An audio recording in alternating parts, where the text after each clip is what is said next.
Hello students, welcome to accountancy class. Today we will continue our previous topic straight line method of depreciation. Previous class के अंदर हमने straight line method के दो simple सम किए थे, जिसके अंदर हमने ये सीखा कि एक मशीन परचेज़ की जाती है और उसके ऊपर डेप्रिसिएशन कैसे लगाई जाती है। आज हम जो सम करने जा रहे हैं उसके अंदर हम मशीन को सेल करेंगे और सेल करने से जो भी प्रॉफिट और लॉस होगा उसको रिकॉर्ड करना सीखेंगे।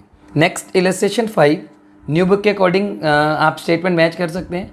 Birla cotton mills purchase a machine on 1 August 2015 for 90,000. On 1 October 2016 it purchase another machine for ₹40,000. Birla cotton mills है, इसने दो मशीन परचेज़ की हैं, तो मैंने ऑलरेडी वर्किंग नोट बना लिया। मशीनरी परचेज़ की है। अगर आप भी इस तरीके से वर्किंग नोट बनाते हैं तो आपके लिए ईजी हो जाएगा। मशीन जो परचेज़ किया वो एक साइड लिख लें और सेल एक साइड लिख लें। मतलब आपने मशीन परचेज़ की है 1 अगस्त 2015 को 90,000 की, एंड आफ्टर देन 1 अक्टूबर 2016 को आपने एक और मशीन परचेज़ कर लिया 40,000 की, and on 30 June 2017 it sold the first machine for ₹58,000. इसने फर्स्ट मशीन सेल कर दी 58,000 की 30 जून को, और उसी डेट को on the same date a new machinery was purchase for ₹1 lakh. उसी डेट को इसने एक और मशीन परचेज कर ली 1 लाख की। डेप्रिसिएशन जो प्रोवाइड की जाती है वो 20% पर एनम प्रोवाइड की जाती है ओरिजिनल कॉस्ट मेथड से। आपको 3 साल का मशीनरी अकाउंट बना के दिखाना है, और जो बुक्स क्लोज हो रही हैं वो 31 मार्च एवरी ईयर। मतलब आपकी जो बुक्स क्लोज होती हैं वो फाइनेंशियल ईयर के अकॉर्डिंग क्लोज होती हैं। तो फिर वही बात आती है कि आपको सबसे पहले जो चीज़ ध्यान रखनी है वो क्या ध्यान रखनी है, डेट। सबसे पहली जो मशीन आपने परचेज़ की है वो 1 अगस्त 2015 को परचेज़ की है।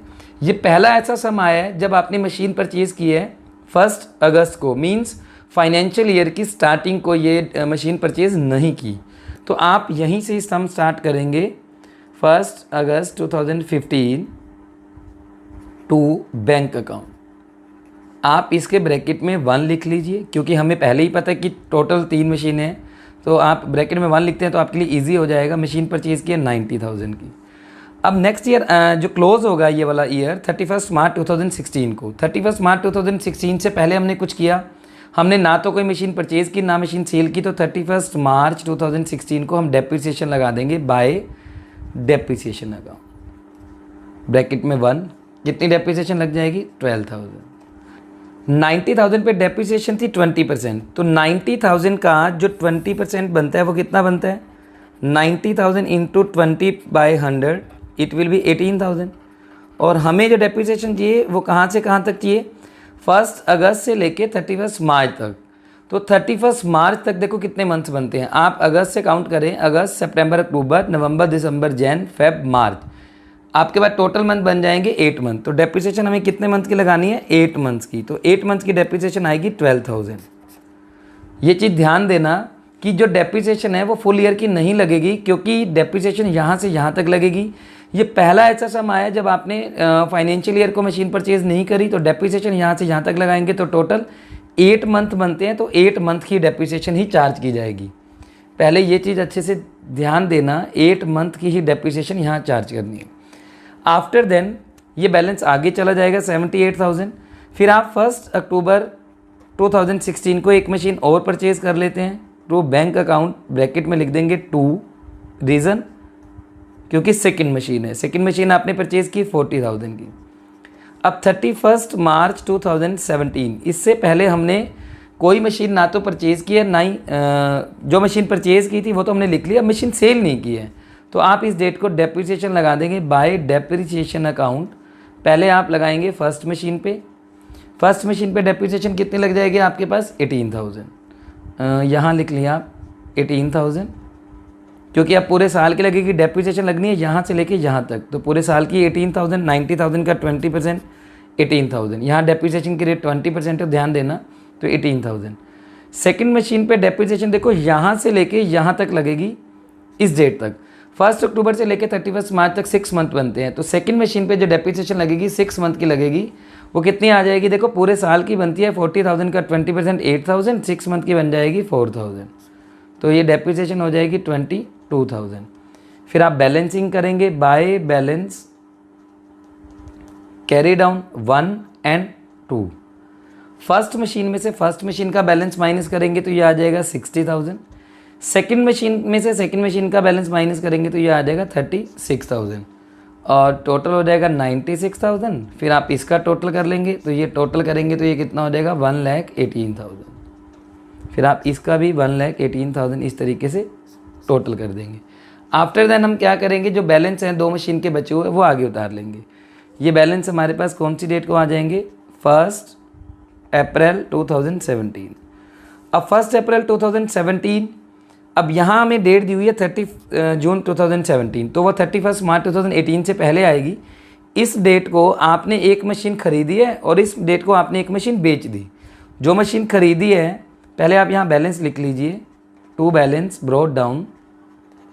फर्स्ट मशीन का बैलेंस आएगा 60,000 एंड सेकंड मशीन का जो बैलेंस है वो है 36,000, तो टोटल कितना हो गया 96,000।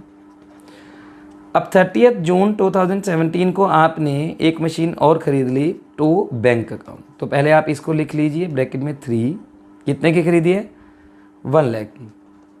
और 30 जून को ही आपने एक मशीन बेच दी, तो 30 जून तक ही आप मशीन लिखेंगे बाय बैंक और उसी डेट तक ही आप लगाएंगे डेप्रिसिएशन।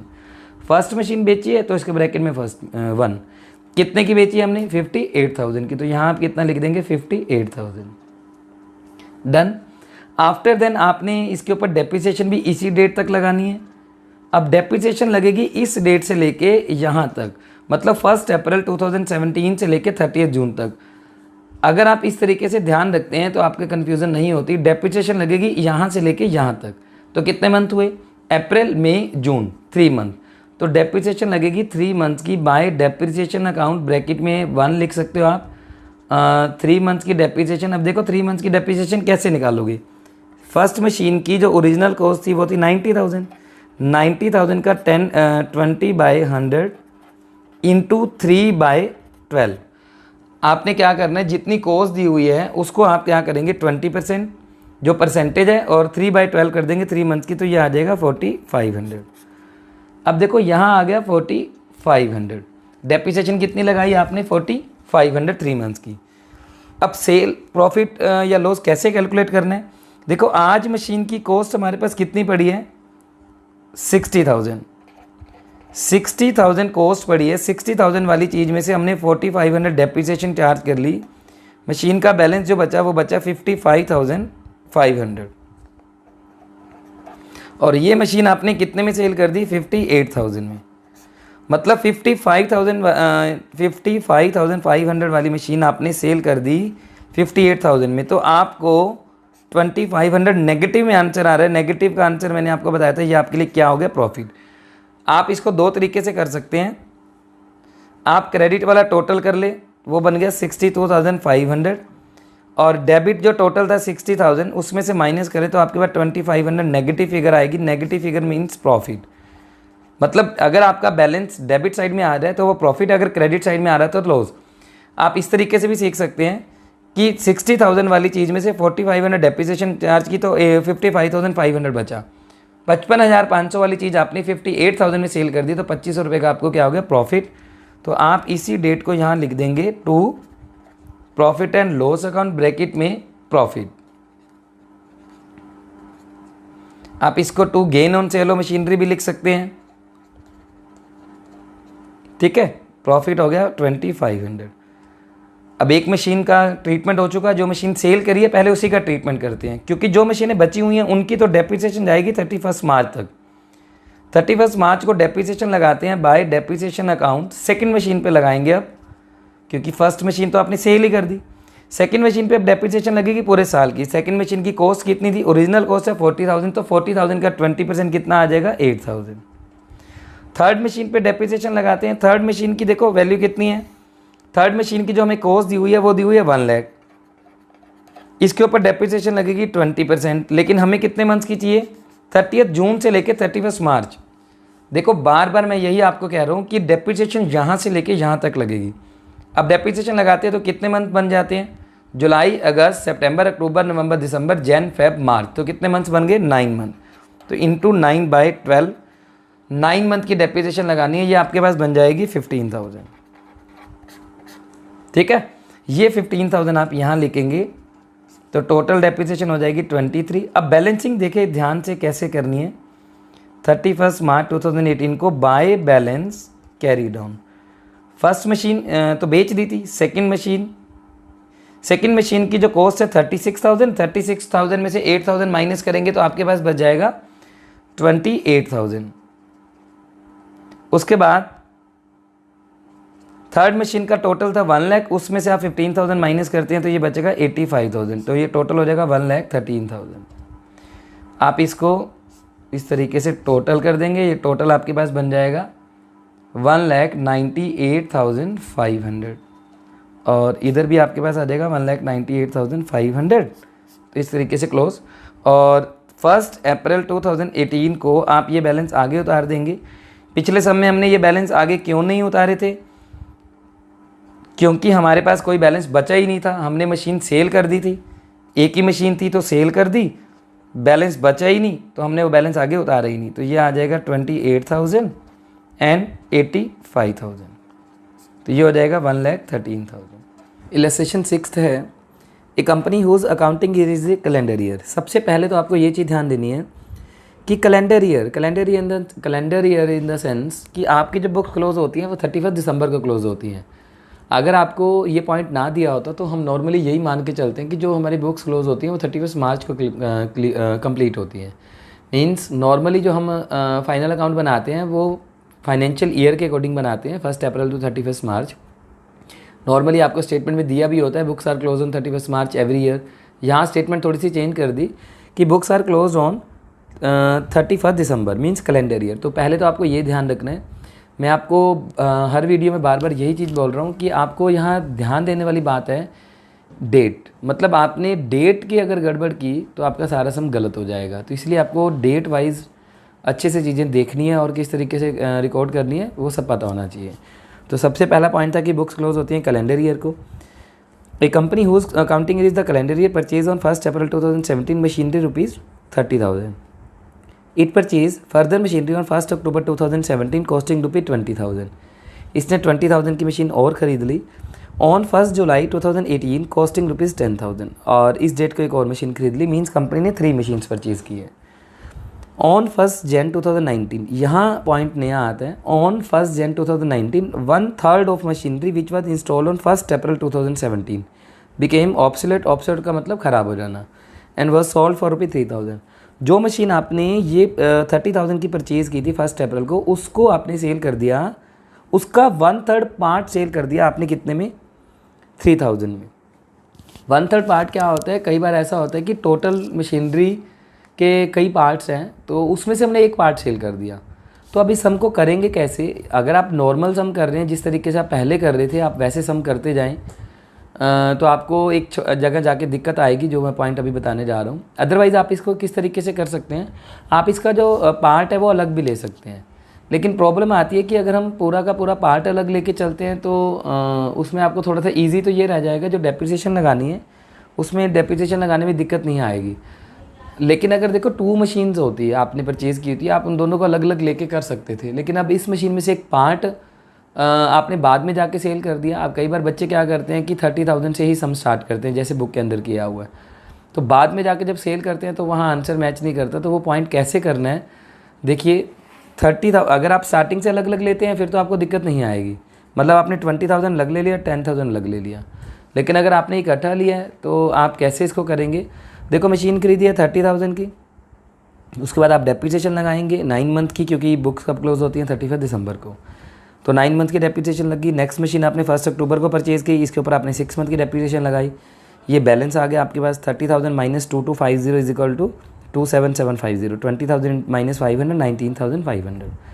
आफ्टर देन ये बैलेंस आगे चले जाएंगे, फिर आप इनके ऊपर डेप्रिसिएशन लगाएंगे। लेकिन इस ईयर आपने एक मशीन और ख़रीद ली 10,000 की, तो तीनों पे डेप्रिसिएशन लगेगी। अब ओरिजिनल कॉस्ट मेथड है तो आपकी ओरिजिनल कॉस्ट पे ही डेप्रिसिएशन लगेगी। पहली मशीन की वैल्यू कितनी थी 30,000, तो उसके ऊपर डेप्रिसिएशन 3,000। सेकंड मशीन की वैल्यू 20,000 तो 2,000। थर्ड मशीन की वैल्यू 10,000 है, लेकिन जो ये हमें वैल्यू दी हुई है ये हमने मशीन परचेज़ की जुलाई को, तो 6 मंथ की डेप्रिसिएशन लग जाएगी। 10,000 का 10% 1,000, 6 मंथ की 500, तो ये बैलेंस आ जाएंगे। अब जब ये बैलेंस आप थर्ड ईयर उतारते हैं तो यहाँ आके हमने मशीन का एक पार्ट सेल कर दिया। अब आपने मशीन का एक पार्ट सेल कर दिया, अब प्रॉब्लम ये है कि इस मशीन की वैल्यू कितनी थी आज। तो पहले आप उस मशीन को सेल करेंगे बाय बैंक 3000 में हमने सेल किया था, हमें दिया हुआ था कि 3000 में हमने सेल कर दिया, तो बाय बैंक आप 3000 लिख देंगे। डेप्रिसिएशन आप उतनी ही लगाएंगे जो पार्ट आपने सेल कर दिया। अब प्रॉब्लम ये आती है, यहाँ तो देखो एक अच्छी बात है कि जो मशीन सेल की वो 1 जन को ही सेल की, तो डेप्रिसिएशन लगेगी ही नहीं। अगर आपने ये मशीन सेल की होती 1 जुलाई को, तो आप 6 मंथ की डेप्रिसिएशन लगाते, उसी मशीन पे लगाते जितना पार्ट आपने सेल किया है। आपने कितने का पार्ट सेल किया, 10,000 का, तो 10,000 के ही ऊपर डेप्रिसिएशन लगाते। यहाँ डेप्रिसिएशन इसलिए नहीं लगी हुई क्योंकि आपने मशीन 1 जन को ही सेल कर दी, तो डेप्रिसिएशन लगाने की ज़रूरत नहीं थी। अब मशीन की वैल्यू कितनी है आज, लॉस कैसे निकालें। देखिए आपकी मशीन की वैल्यू कितनी है, 24750 टोटल, इसका 1/3 पार्ट सेल कर दिया, तो इसकी 1/3 वैल्यू आप कैलकुलेट कर लेंगे, वो 8250 है। डेप्रिसिएशन थी ही नहीं, 3000 में सेल किया, तो बाकी क्या निकल आया, लॉस। तो आप इस लॉस को यहाँ क्रेडिट साइड में लिख देंगे, अगर प्रॉफिट आता तो डेबिट में लिखते। अब प्रॉब्लम आती है कि बाकी मशीन पे डेप्रिसिएशन कैसे लगाएं। अब देखो जो डेप्रिसिएशन लगेगी, एक पार्ट आपने सेल कर दिया, ओरिजिनल कॉस्ट था 30,000, उसमें से 10,000 का पार्ट सेल हो गया, बाकी कितना रह गया 20,000, तो 20,000 पे डेप्रिसिएशन लगेगी 2,000। और नेक्स्ट जो सेकंड मशीन थी वो भी 20,000 की थी, उसके ऊपर भी 2,000 डेप्रिसिएशन। नेक्स्ट मशीन की वैल्यू 10,000 थी, उसके ऊपर 10% 1,000 डेप्रिसिएशन। इस तरीके से आप डेप्रिसिएशन लगा के ये बैलेंस निकालेंगे। मीन्स जो पार्ट आपने सेल कर दिया उसकी वैल्यू हमें कैलकुलेट कैसे करनी थी, जो यहाँ आपको वैल्यू दी हुई है इसका 1/3 करेंगे, 1/3 करके ये वैल्यू आ गई, ये हमारे पास उस मशीन की वैल्यू आ गई जो आपने सेल कर दी, जो पार्ट आपने सेल कर दिया। तो आपने उसमें से लॉस सेलिंग प्राइस माइनस कर देना है, तो आपके पास क्या निकल आएगा, लॉस। अगर डेप्रिसिएशन होती तो वो भी माइनस करते। यहाँ डेप्रिसिएशन क्यों नहीं लगी, क्योंकि आपने मशीन 1 जन को ही सेल कर दी। अगर आपने 1 जुलाई को सेल की होती तो आप 6 मंथ की डेप्रिसिएशन लगाते, 10,000 पे 10% 1,000, 6 मंथ की लगती 500, तो डेप्रिसिएशन 500 माइनस करते, 3000 सेलिंग प्राइस माइनस करते, तो आपका लॉस कम हो जाता। तो आपको इस तरीके से ये लॉस कैलकुलेट करना था। नेक्स्ट इलस्ट्रेशन आती है 8। सम सारे वैसे ही हैं जैसे आप प्रीवियस क्लास के अंदर कर रहे थे, कुछ डिफरेंट पॉइंट हैं जहाँ बच्चे कंफ्यूज हो जाते हैं, तो मैं स्टेटमेंट के थ्रू वो पॉइंट समझाने की कोशिश कर रहा हूँ, आपको दिक्कत नहीं आएगी। जैसे इसमें नया पॉइंट क्या है, on 1 April 2015 Manas limited purchase 10 machine of 30,000 each. अब 10 मशीन परचेज कर लिए हैं, प्रॉब्लम आती है कि क्या हम 10 की वैल्यू अलग अलग दिखाएं। अब 10 की वैल्यू अलग अलग दिखाते हो तो आपके लिए दिक्कत हो जाएगी, बहुत बड़ा सम हो जाएगा। आपने उतनी मशीन्स की वैल्यू अलग ले लेनी है जितनी मशीन आपने सेल कर दी। अगर आप इकट्ठी ले लेते हैं तो भी आपको दिक्कत नहीं है, जैसे बुक में किया हुआ है। जैसे अभी आगे पढ़ते हैं, on 30 June 1 machine out of 10 machine purchase on 1 April 2015 was sold for 24. On 31st December 1 more machine was sold for 22,500. A new machine was purchased on 30 September 2018 for 32,000. आपने 2 मशीनें बेच दी और 1 मशीन आपने और ख़रीद ली। तो आप ऑलरेडी देखो, आपको पता लगा कि 2 मशीन्स आपने सेल किए हैं, तो आप यहाँ पे क्या करें, 2 मशीन की वैल्यू अलग ले लें और 8 मशीन की वैल्यू अलग ले लें, ताकि जब हम सेल करें तो हमें किसी प्रकार की दिक्कत ना आए। लेकिन जैसे बुक में किया हुआ आप उसी तरीके से करना चाहें तो जैसे प्रीवियस हमने किया था तो उसी तरीके से आप कर सकते हैं। जैसे आपने टोटल मशीन की वैल्यू ले ली 3 लाख, 10 मशीन्स की वैल्यू ली 3 लाख, तो आपने डेप्रिसिएशन लगाई 10 मशीन पे 30,000, ये बैलेंस आ गया। फिर आपके पास बैलेंस आ गया 270, फिर आपने डेप्रिसिएशन लगाई। डेप्रिसिएशन अब कितनी लगाएंगे, क्योंकि 30 जून की सेल की थी, तो अब एक मशीन के ऊपर डेप्रिसिएशन लगेगी 3 मंथ की, तो 30,000 पे 3 मंथ की डेप्रिसिएशन लग जाएगी 750, क्योंकि आपने एक मशीन सेल कर दी। अब जो बाकी डेप्रिसिएशन बचेगी, यहाँ से आपने जो मशीन सेल कर दी उसकी डेप्रिसिएशन लगाई और उसको हमने 24 में सेल कर दिया। अब लॉस प्रॉफिट कैसे निकालेंगे, देखो मशीन की वैल्यू कितनी थी आज, अगर हम कैलकुलेट करें 2,70,000 वैल्यू है 10 मशीन की, तो एक मशीन की वैल्यू कितनी आ गई, 2,70,000 डिवाइडेड बाई 10, 27,000। 27 में से 750 डेप्रिसिएशन लगी, तो आपके पास बैलेंस बचा 26,250। 26,250 वाली जो मशीन है 24 में सेल कर दी, तो 22,250 आपको क्या निकल आया, लॉस। मतलब मेन जो दिक्कत आती है पॉइंट में कि ये लॉस कैसे कैलकुलेट करें। देखो आपको वैल्यू कैसे निकालनी है, जो मशीन सेल कर दी, ये टोटल 10 मशीन की वैल्यू है, इसको 10 से डिवाइड करेंगे तो एक मशीन की वैल्यू आ जाएगी। आपको इसी को ही करना है, इसको नहीं करना। उसके बाद आप 9 मशीन्स पे डेप्रिसिएशन लगाएंगे। कैसे लगा सकते हैं, यहाँ हमें दिया हुआ 270 पे ही 10% लगा दी। एक्चुअल में आप इसको डेप्रिसिएशन लगाएं, देखो 3 लाख में से 30,000 की मशीन चलेगी, यहाँ समझ नहीं आता पॉइंट, बच्चे कई बार कंफ्यूज होते हैं कि इसके ऊपर डेप्रिसिएशन लगाई। एक्चुअल में इसके ऊपर नहीं लगाई। 3 लाख में से 30,000 की जो चीज़ है वो आपने सेल कर दी, तो बैलेंस कितना बचा 270 का 10%, मतलब ये आएगी तो डेप्रिसिएशन इसी पे। लेकिन कई बार बच्चे कंफ्यूज हो जाते हैं, सर ये ओरिजिनल कॉस्ट पे क्यों नहीं लगाई, क्योंकि एक मशीन सेल कर दी तो आपके पास ओरिजिनल कॉस्ट तो 270 ही है ना, तो 270 10%। अदरवाइज़ आप 9 मशीन्स पे करना चाहें तो 30,000 इंटू 9 270, उसके ऊपर 10% 27, ये आपके पास बैलेंस आ जाएगा। इसी तरीके से ये बैलेंस आगे चला जाएगा। फिर आपने फिर एक मशीन सेल कर दी, तो अब उस मशीन की डेप्रिसिएशन लगाएंगे 31 दिसंबर तक। पहले आप एक मशीन की कॉस्ट थी 30,000, 31 दिसंबर तक 9 मंथ की हम डेप्रिसिएशन लगाते हैं तो आ जाती है 2250। अब आपने सेल करी 22,500। फिर प्रॉब्लम आती है कि लॉस या प्रॉफिट कैसे कैलकुलेट करें। देखो मशीन जो टोटल थी ये थी 2,16,000, ये अब कितनी मशीनों की वैल्यू है 9 मंथ मशीन्स की, तो इसको 9 से डिवाइड करेंगे तो 1 मशीन की वैल्यू आ जाएगी। वो 1 मशीन की जो वैल्यू आएगी उसमें से आप डेप्रिसिएशन और जो सेल वैल्यू है वो माइनस कर देंगे तो आपके पास प्रॉफिट आ जाएगा। तो आपने वो प्रॉफिट इधर डेबिट साइड में लिख देना है। फिर आप 8 मशीन पे डेप्रिसिएशन लगाएंगे, 8 मशीन का बैलेंस आ जाएगा, यही बैलेंस आगे चला जाएगा। फिर आपने एक मशीन और ख़रीद ली और जो मशीन आपने परचेज़ की है उसके ऊपर भी डेप्रिसिएशन आ जाएगी, और जो रिमेनिंग मशीन है उनके ऊपर डेप्रिसिएशन लगा देंगे, फिर आप बैलेंस निकाल लेंगे। इन्होंने यहाँ अलग अलग नहीं करके दिखाया, नीचे वर्किंग नोट दिखा दिया कि 2,40,000 जो मशीन बची थी उसके ऊपर डेप्रिसिएशन 24,000, जो नई मशीन खरीदी 32,000, उसका 10% 1,600, 6 मंथ की लग जाएगी। तो टोटल डेप्रिसिएशन 25,600 वो यहाँ लिख देंगे और बैलेंस निकाल देंगे। आप अलग अलग करना चाहें जैसे हम पहले कर रहे थे उस तरीके से भी आप कर सकते हैं।